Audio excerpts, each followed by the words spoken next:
শর্তমতে ভাইয়ের জন্য এক রাজকন্যাকে অপহরণ করতে গেল। সেদিন ছিল বৃষ্টি। সন্ধ্যার আলো আধারি বেলায় রাজকন্যার প্রাসাদ ছিল জনশূন্য।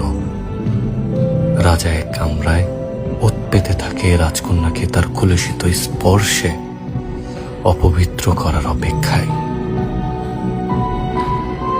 কামরায় ছিল মৃদু আলোর ছটা। দীর্ঘ প্রতীক্ষার পর এলো সেই মুহূর্ত।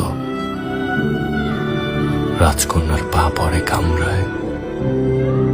রাজাকে দেখে রাজকন্যার চোখে ফুটে ওঠে এক বিস্ময় ভীতি। কাপা স্বরে প্রশ্ন করে,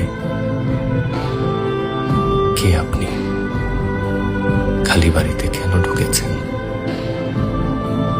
সেই কণ্ঠ কোনো কণ্ঠ ছিল না, ছিল ধনুকের ছোড়া তীর। রাজার বুক চিরে সেই তীর ঢুকে পড়ে। মধুর কণ্ঠস্বরের অধিকারিণী রাজকন্যাকে দেখার জন্য রাজা আগুন জ্বালায়। আলোর সোনালী আভায় রাজকন্যার অপার্থিব সৌন্দর্য দেখে রাজা বিমোহিত হয়ে পড়ে। স্তব্ধ হয়ে যায় পা। রাজকন্যা যেন এক গোলাপের বাগান।